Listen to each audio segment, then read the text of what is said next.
Welcome to Patriots Corner Live with Dr. Hill Law, your source for unfiltered conservative analysis. We're here to dissect this week's biggest stories in politics and the economy, all from a grounded conservative perspective. No spin, just straight talk about what matters to you. Now, we'll delve into the issues shaping our nation, hold our leaders accountable, and discuss and debate solutions that uphold our core American values. If you're new here, please hit the like button, subscribe, or the follow, and the ring notification bell on YouTube, and so you don't miss any future streams. Also, has been a very busy news week this week with the attacks Israel launched late last Thursday evening, early Friday morning. Israel launched an attack on Iran's nuclear enrichment program, and high-level military officials and nuclear officials. For nearly half a century, the U.S. and Iran have been locked in a shadow war. We've seen the tensions boil over, proxies fight, and the frightening prospects of a nuclear war grow larger. But what if one leader, known for decisive, some might say controversial action, had a plan to actually end it? We're talking about a high stakes gamble, folks, one that could redraw the entire map of the Middle East. Today, we're going to cover breaking news of the week and look at an idea that's both fascinating and frankly explosive, the notion of a Trump-led strategy to take out Iran's nuclear program, and by doing so, try to shut down this decades-long conflict for good. Now, you can catch Patriots Corner live 3 evenings a week, live on YouTube, Rumble, Twitch, and Facebook. And if you can't see it live, you can also catch all the episodes on Spotify, Amazon, and iHeartRadio about an hour after it airs live. Or you can catch them on our website at Patriots Corner with drhilllaw.com. Again, that is Patriots Corner with drhilllaw.com. Now, also register for free with your email on our webpage, and you'll receive an email with the time and date of our next episodes. I am still working a full-time job in addition to completing my doctoral degree and raising 3 boys. So it's currently challenging to set aside 3 exact days and times to go live every week. So if you're on the mailing list, I will send out email notifications of our days and times for each episode. Also, please let me know which of the 3 logos on my website that are your favorite. And if I were to offer shirts, hats, and coffee mugs, which the logos would be interesting to you. Now, also, your engagement is crucial to the success of Patriots Corner. If you have a question or want to make a statement, please do so in the comments. I will review them at the end of each segment, reading a few live and answering questions for respectful comments that foster intellectual debate. Your participation is what makes this show truly engaging. Now, if I see a comment during the segment that pertains to the current subject or indicates that my point is not being conveyed clearly, I will take the time to stop and answer it. Your feedback is invaluable in shaping the discussion. Also, don't forget to like, share, follow, and subscribe to keep the conversation going. Now, before I get started, I'm just going to take a little drink here before we get started on our main breaking news segment. And then I will get going here. So, all right, escalation in the Middle East. As the world watches with bated breath as Israel's preemptive strike on Iranian nuclear enrichment facilities, coupled with the targeting of top nuclear scientists and military leaders, sends shockwaves across the globe. The immediate aftermath has seen a dangerous escalation of hostilities, raising urgent questions around regional stability and the political potential for wider international involvement. Now, Iran's response has been swift and severe. On Friday, the Islamic Republic launched its initial barrage of retaliatory strikes in civilian areas within Israel. This unprovoked targeting of non-combatants resulted in at least 1 fatality and dozens of injuries, underscoring the humanitarian cost of the escalating conflict, which is now it's over 24. Subsequent rounds of retaliatory strikes saw Iran attempt to overwhelm Israel's advanced missile defense systems. While the Iron Dome and other defense measures intercepted the majority of incoming projectiles, some managed to breach the defenses, notably hitting Israel's equivalent of the Pentagon, a significant blow to the nation's military infrastructure. Now, also, the other reason why they went by is this system's never really been tested against ballistic missiles. It's always been tested against surface-to-surface missiles, surface-to-air missiles. A system that's testing ballistic missiles is totally different. And the good thing is this also can help with our Golden Dome, because we can use what the system is learning and adapting from actually being attacked by ballistic missiles to be able to stop and develop the system for America, because not only does it have to stop ballistic missiles, it's probably going to have to stop hypersonic missiles too. Now, amidst the chaos, the American embassy has also sustained considerable damage, with at least 24 deaths reported since the commencement of hostilities. This tragic development has heightened concerns about the potential for the United States to become entangled in the conflict.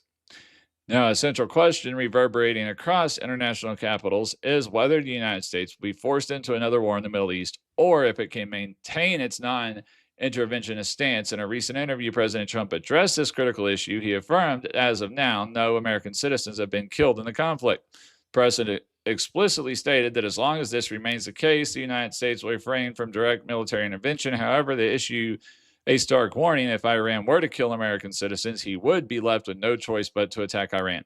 This declaration underscores the precarious balance of power and the potential for a catastrophic expansion of the conflict should America's lives be lost. Now, the coming days and weeks will be crucial as the world monitors the ongoing hostilities and the diplomatic efforts to de escalate the crisis. The international community remains on high alert, deeply concerned about the humanitarian consequences and the far reaching geopolitical implications of this rapidly unfolding situation. Now, the strategic dilemma facing the United States and its allies regarding Iran's nuclear program is multifaceted and deeply concerning. While there is a strong consensus against deploying ground troops, a significant segment of U.S. military and foreign military leadership contends that the only viable path to success in any campaign against Iran's nuclear ambitions involves the complete eradication of its enrichment capabilities. Now, this isn't merely a preference, but a perceived necessity to prevent Iran from acquiring nuclear weapons. Now, Israel has undeniably inflicted considerable setbacks upon Iran's nuclear program through various covert operations and strikes. However, the most critical and challenging components of this program are deliberately situated deep underground. One particularly fortified facility is located an astonishing almost mile and a half beneath mountain and shielded layers of rock and earth. This presents an immense challenge for conventional weaponry. At present, the United States B-2 Spirit stealth bomber stands as the sole aircraft in the world capable of carrying and deploying the formidable 30-ton bunker buster bombs. These specialized munitions are deemed indispensable for effectively neutralizing such deeply buried and hardened targets, ensuring their complete destruction. Without this specific capability, the destruction of these facilities remains a daunting, if not impossible, task, unless you want to send human people in. Now, on Tuesday, President Trump held a closed-door meeting with his National Security Council discussing America's choice to join Israel in the fight by helping them with using the B-2 stealth bomber and a 30-ton bunker buster bomb to ensure the total elimination of Iran's nuclear program. After the meeting, President Trump warned Iran and said that he left the possibility on the table but hadn't made a definitive decision.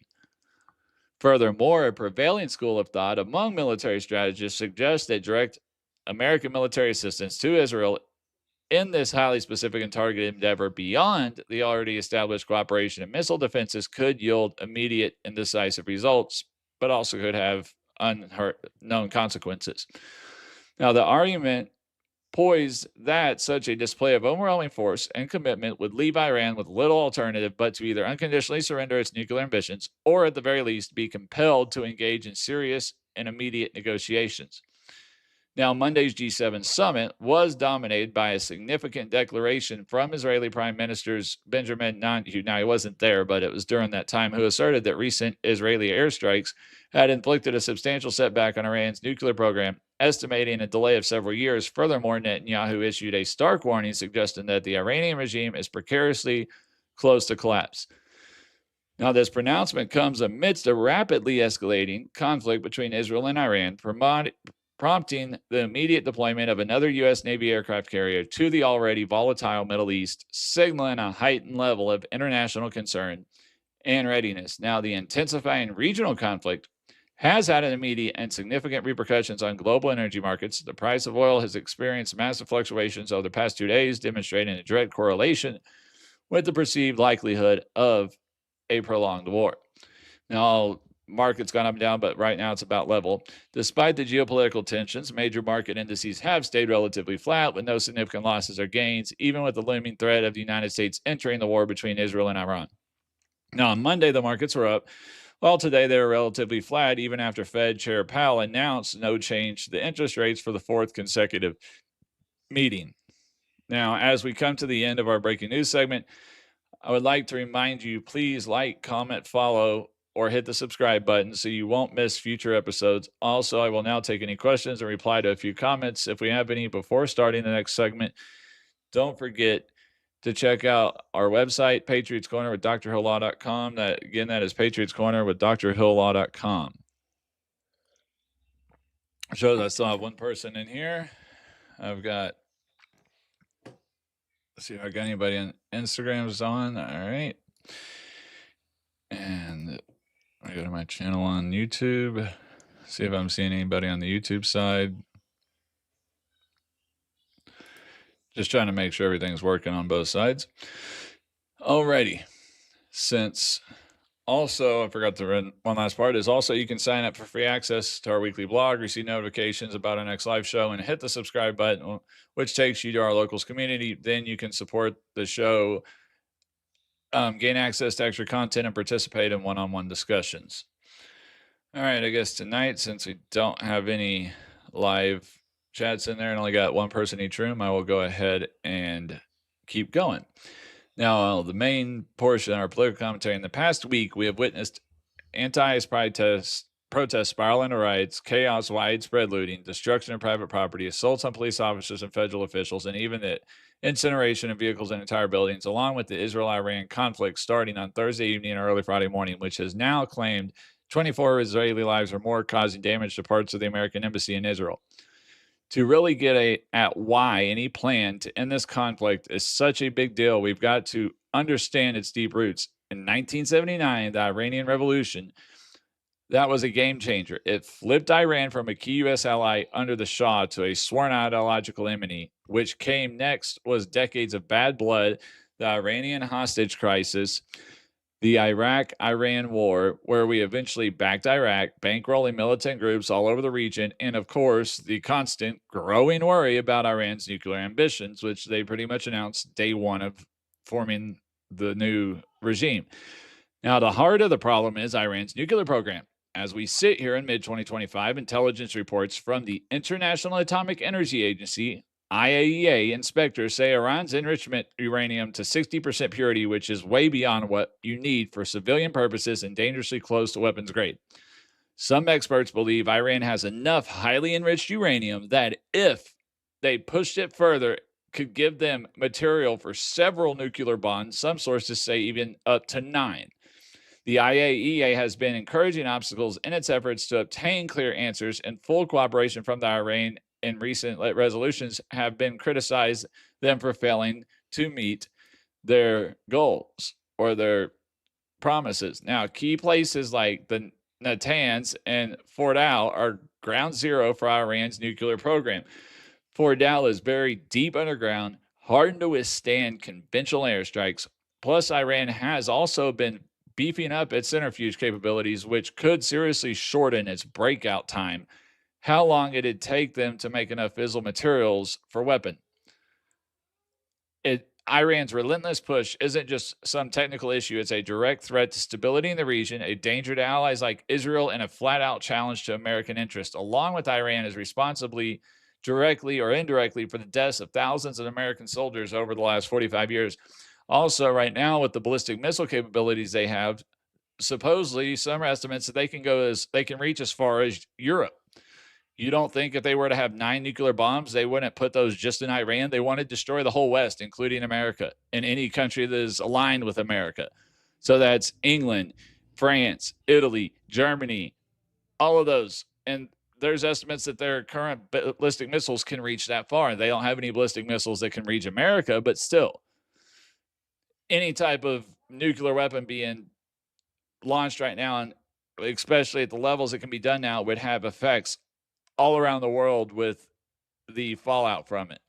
So the last thing we need is a terrorist regime with an 89-year-old leader that's borderline being taken over by somebody else that could be worse, and is also a terrorist organization that funds tons of terrorist proxies with nuclear weapons. Just, we don't know. Now, President Trump's foreign policy towards Iran has been clear since long before he ran for his first term, which is that Iran cannot have under any circumstances, obtain a nuclear weapon. I'm going to pause 1 second because I want to say this. I've heard tons of people sitting there going, "Oh, Iran has the right to defend themselves. Iran has the right to defend themselves." Nobody is denying the fact that they have the right to defend themselves. That's why when Israel attacked them, we didn't just jump in and the second they fired back at Iran fired back, we didn't just jump in and start fighting them because of the fact they do have a right to defend themselves. Now, that doesn't mean that they have the right to have a nuclear weapon. We need to get rid of nuclear weapons. I mean, the only reason America hasn't given ours up is because we know Russia and China won't. Nuclear weapons have only been used, thank God, once in the history of the world outside of testing underground and buried and stuff. And the nuclear weapons that were tested back in the 40s and 50s that weren't underground were nowhere near as powerful as they are today. I mean, today they're 100,000 times more powerful than they were back in the 40s, 50s, 60s. So you think of the damage that Big Boy and Little Boy did over Nagasaki and Hiroshima. I mean, today it would be Japan, the whole country of Japan wouldn't be livable for hundreds of years. Tens of thousands of years if they let it actually explode into the ground and not above the ground. So, I mean, there's a lot of reasons why we don't want them having nuclear weapons. Now, it's why during his first term, he pulled the United States out of the Iran nuclear deal, the JCPOA, in 2018 and started a maximum pressure campaign through sanctions and other diplomatic actions, sending a clear message he wanted Tehran's behavior to change. One can look at President Trump's previous actions during his first term in office to get a picture of what a Trump-Iran attack plan would involve, along with his recent comments would be to assist Israel with an air campaign to launch B-2 bombers and drop a couple GBU-57 massive ordnance penetrators designed to hit targets buried deep underground, such as Natanz or Fordow, Iran's nuclear enrichment facilities, along with having military assets in place to protect our soldiers if Iran decides to retaliate against our bases now in the region. So then again, it comes down to that. Now, this is an easy assumption given all the military assets that President Trump has ordered into the region over the last couple of days. One could also assume that some sort of cyber warfare would be part of the military plan to ensure that Iran's enrichment facilities are nearly impossible to put back together or for a very, very long time.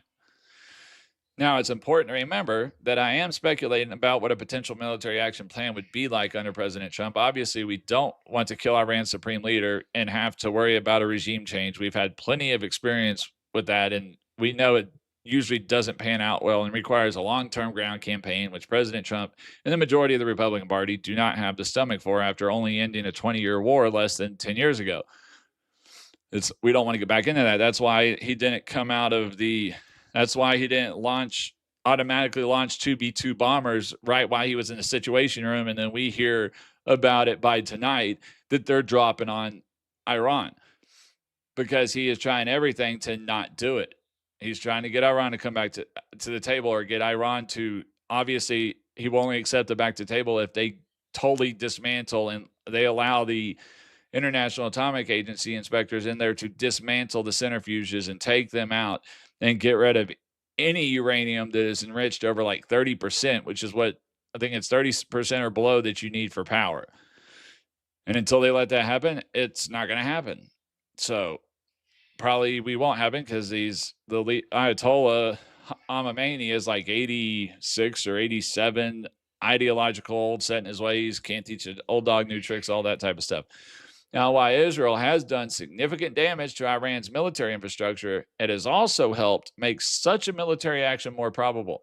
It is still difficult to plan for the immediate repercussions of Iran's actions. Luckily, Israel has taken out a large amount of Iran's ballistic missiles, along with Iran using a large part of their stockpile of missiles to launch retaliatory attacks back at Israel after being attacked. Now, but depending on how reliable Israel's intelligence is, or where Iran stores their ballistic missiles, and if Israel could take them out while our B-2 bombers are taking out the nuclear facilities, it would help ensure that Iran has little ability to launch retaliatory attacks on America or any of our American installations in the region.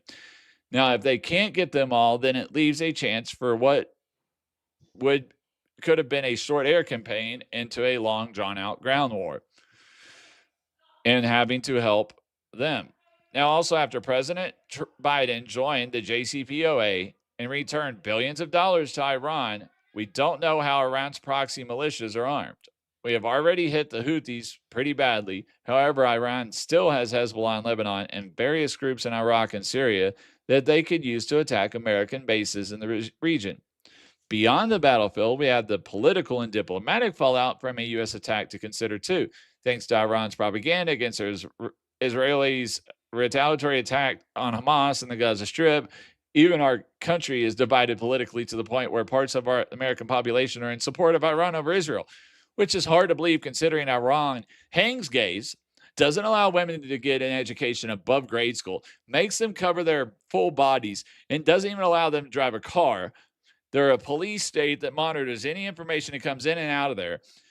They totally control everything that happens. If you go protest there like you do here, you're done.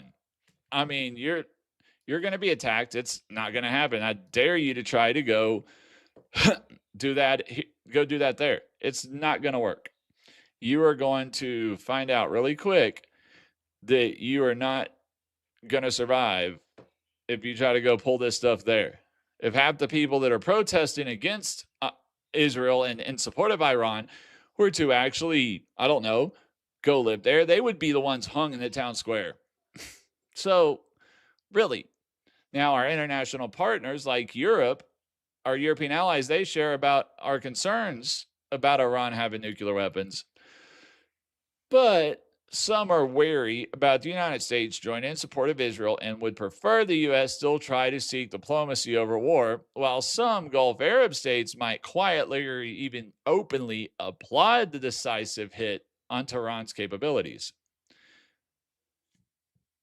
Now, also the question is, would Russia use an attack or Iran, one of its closest allies, as an excuse to broaden its war with past Ukraine?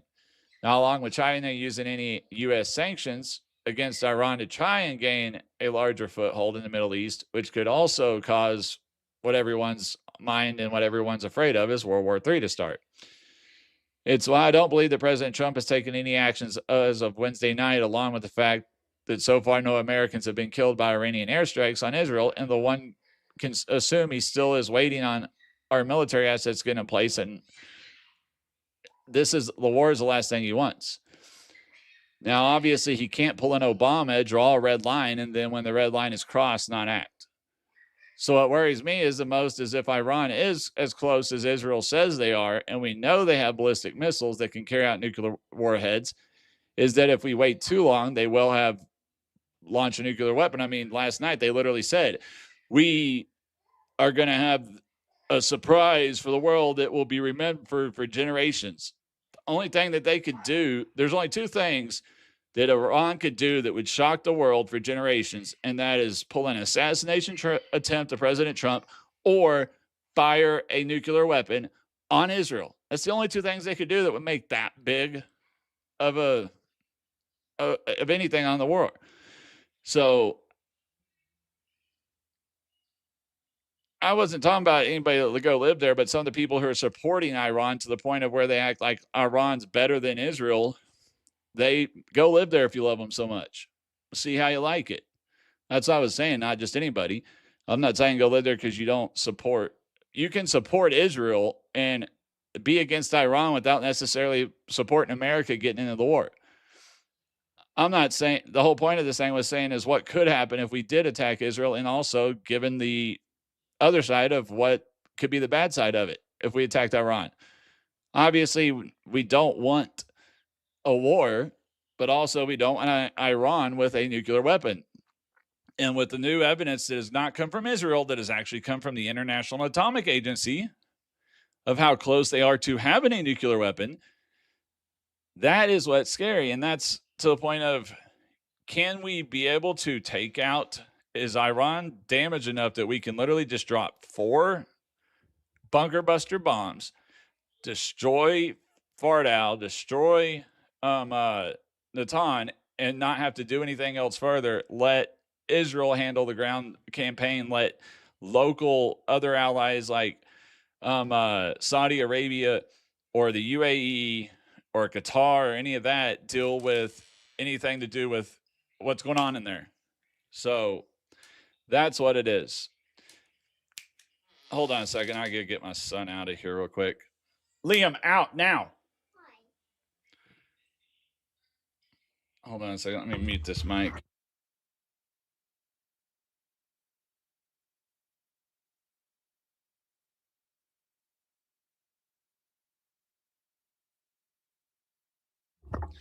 I just finally got my door on my office, but I haven't been able to lock it because my son is not fully done yet, and my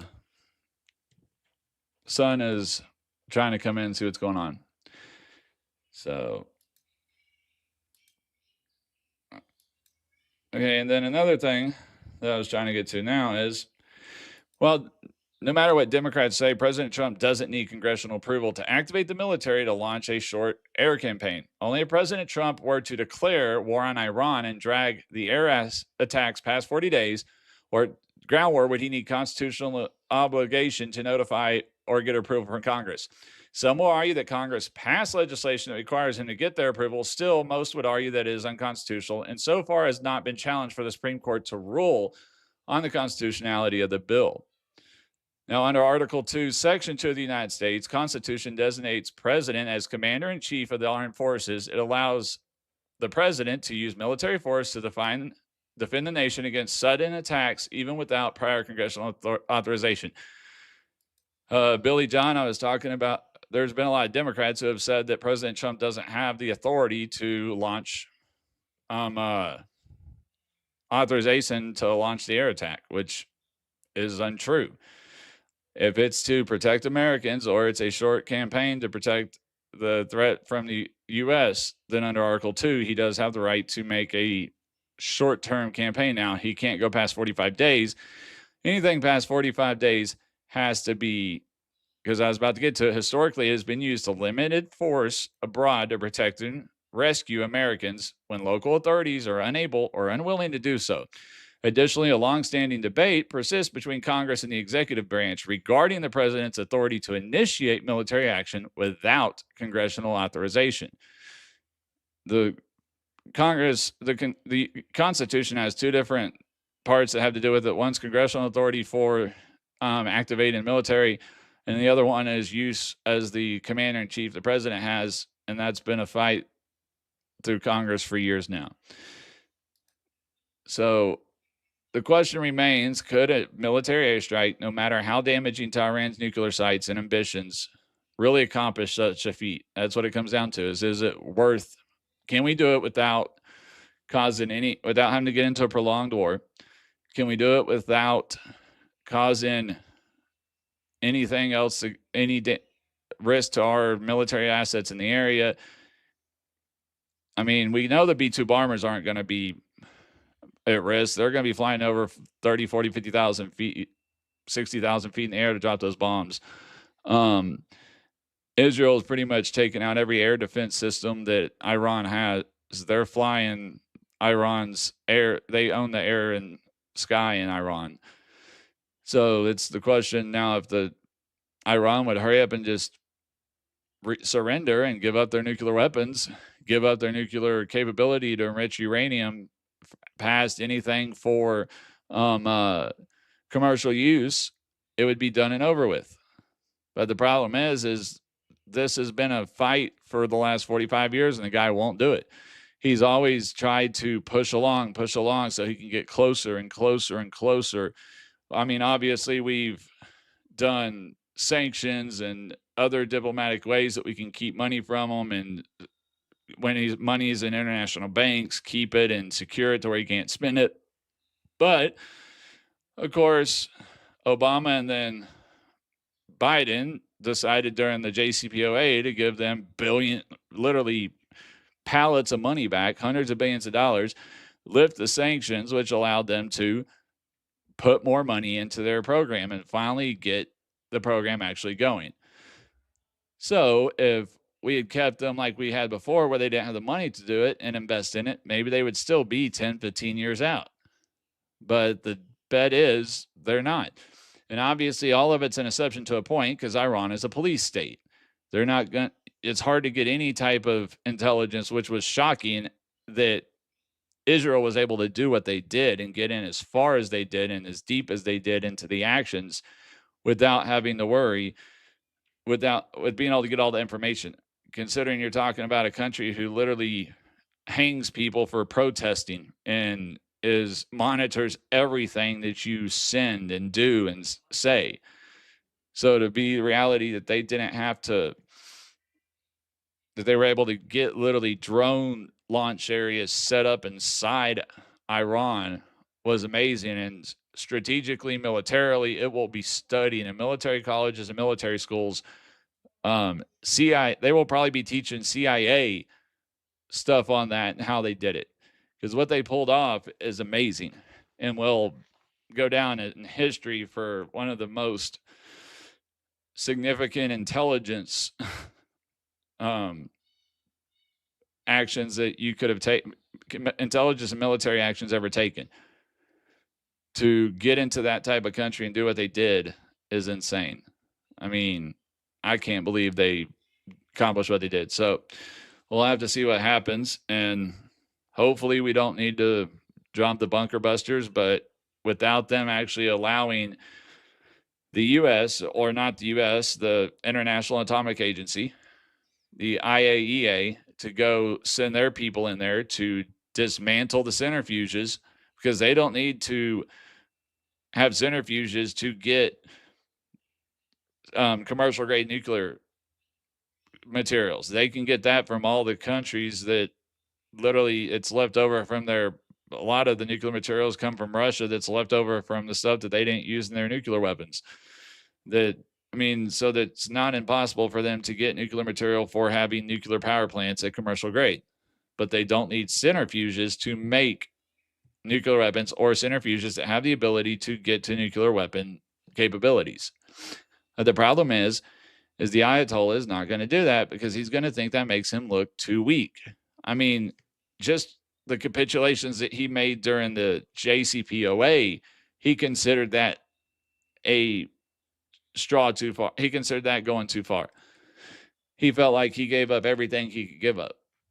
And so to get, at his age, to get him to even think of truly dismantling a system without somebody having to destroy it is not probably going to happen. And then Israel's going at them for a long time, because honestly, I think with this, if we keep letting Israel destroy more of the ballistic missiles, Iran doesn't have unlimited ballistic missile capabilities. That's why their barrages have started slowing down, and that's why you're seeing fewer and fewer get past the Iron Dome system. Plus, Iron Dome, from what I understand, is all AI and stuff anyway, so it's probably learning, and they're getting to adjust it to account for ballistic missiles coming out, entering back into the Earth's atmosphere versus surface to air missiles that are a whole lot different flight path, different trajectory. So the system's learning from that. But if they keep their missile strike solemns have already seriously decreased from what they were the first night. The first night they were launching like 50, 100 at a time. Now they're barely launching 20 at a time, and it just keeps dropping. So they're either running out of ballistic missiles or they're getting severely low. And also they're running out of missile launchers, which is why they do their strikes at night, because they keep them hidden during the day, because they know that Iran is controlling the air during the day, so they try to move them around at night and use them then. So if we can get the rest of their missile launchers, that's another issue. But luckily, I don't think Russia would really try to get in or bother with anything as far as if we did anything, because he's busy enough as it is with Ukraine. But also it could drive him crazy enough, because both that he decides he wants to go further than Ukraine, so who knows. But we can't let Iran have nuclear weapons. That's just period, end of story. That cannot happen. They have got to give them up, but Trump cannot draw a red line and then let them cross it like Obama did in Syria. It just can't happen. Obviously, I'm not saying kill the Ayatollah. We don't want that, because we don't want regime change. I mean, he's going to be passing away probably pretty soon anyways. I mean, yeah, he could live to 90 or 100, but the probability that I can't do that math in my head, but it's pretty slim. I mean, average age for a male is 78 years old. In that country, it's probably even a little, actually 72, probably in that country a little less. Obviously, he's well taken care of, has all the money. He's the leader of the country, maybe a little better. And then the question is, now that Iran keeps taking out all the main leaders, is who's going to take over? I mean, that's really what leaves us, because before the Ayatollah took over, Iran was a really good ally. So it's not that they're not a great country. It's nothing wrong with the people. It's the leader. And most of the people in that country don't like the leader either, or the ones that are hardliners with them. Then all they do all day is chant death to America, death to Israel. So they don't want they don't want Israel to survive. They don't want America to survive. They see anything less than destroying us as capitulation, and that could get the hardliners to actually try to overthrow the Ayatollah for doing it, which is another reason why he won't give up. It's another reason why he will keep going. I don't see any. See, I have two people standing here. I haven't seen anybody else ask questions or comment or anything like that. So at least had some comments going again today. It looks like I had a decent group of people in here today. What is going on with my teleprompter? That was weird.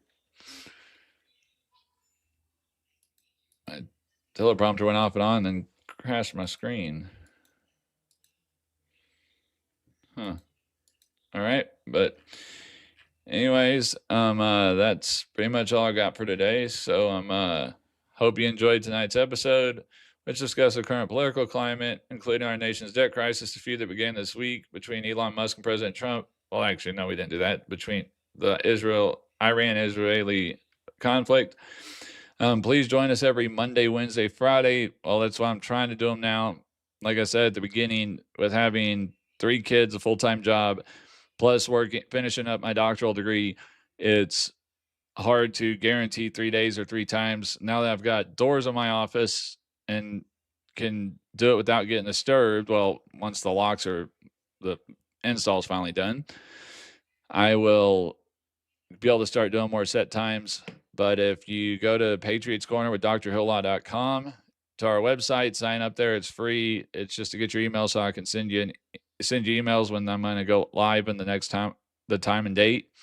Also, I'm going to, once I get enough people signed up on there, I'll start posting blogs during the week whenever if something big comes out that I'm not doing the show on, because there's not enough time right now for me to cover every major subject to do. Like, there was a big Supreme Court case today, but I didn't want to do too many subjects during the show and be bouncing around everywhere, so I kept on the one.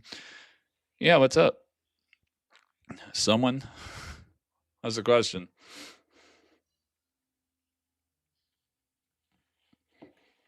Yeah, go ahead and ask it. For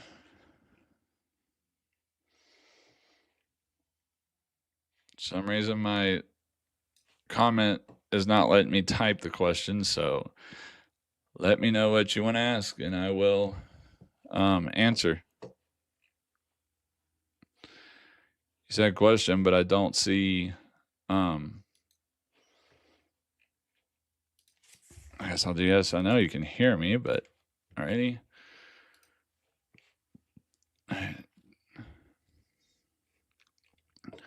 Waiting for the question to come up.